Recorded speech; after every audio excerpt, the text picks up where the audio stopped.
This is how I made myself a product of my choices and not my circumstances. I could go on this big pity party of all my trauma and everything that I went through. We all experience trauma, some to more levels than others. And I want to reiterate the importance of not being a product of your circumstances, but a product of your choices. You always have a choice. It is always up to you. So I'm going to take you back to the end of 2021. I'm not going to go back into it. I could say, oh, I was going through this, I was going through that. Long story short, I weighed about 70 pounds more. I was 19. I had just gotten kicked out of my house. And I was in a really dark place and I was really depressed. And I was in this mentality that I'm just gonna die anyway. Why should I take care of myself? I'm a victim. I never even had the fucking chance. I was set up to fail. Boo-hoo, boo-hoo, boo-hoo. And that didn't get me anywhere. Yeah, it felt good to a certain point, felt good to express those feelings. But I'm telling you right now, do not spend more time in your shadows than you have to be. I'm not saying avoid it and pretend that you are good. I'm just saying, like, don't pretend like everything's sunshine and rainbows if it's not. Express your feelings. Feel your feelings and then move past them.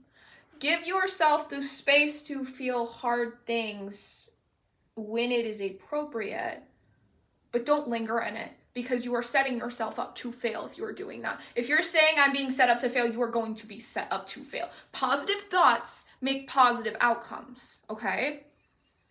So I was in a really dark place, okay? I was over 200 pounds and then I attempted, trigger warning, I attempted January 3rd, 2022. I failed, obviously. That was 3 years ago. And then 5 days later, something shifted in me. And I was like, oh my God, this is you versus you. I am going to die. If I do not do something now, I am going to die. This is more serious than I realized. I mean, I knew it was serious. I was in a dark place. I was really hurting. I was getting to the point where my breakdowns were so bad, my body was twitching. Even though I wasn't like in physical, I mean, I was in physical pain. My head hurts so bad all the time, because I was inflicting this on myself. Self-pity is self-harm. Hear me when I say this. Say it with me. Self-pity is self-harm, okay? Now that you know that, you can start noticing it and trying to change it. I went to fucking therapy. I started journaling.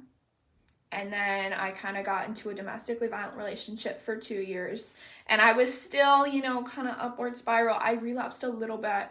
Again, I'm not going to go in that. I'm not a product of my circumstances. And that's in the past. I dumped his ass 5 months ago, so I'm chilling.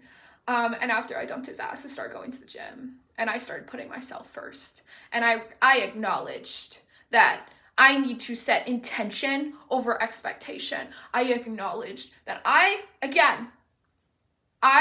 am a product of my choices, not my circumstances. Okay? You hear me? And I acknowledged that self-pity is self-harm. There is hope for you. This is your reminder that it is all about perspective. Okay? So keep moving forward. Focus on yourself. You are the only person that you will always have, and consistently, other than the Lord, you will only ever have yourself. Okay? All right. Keep going. You got this.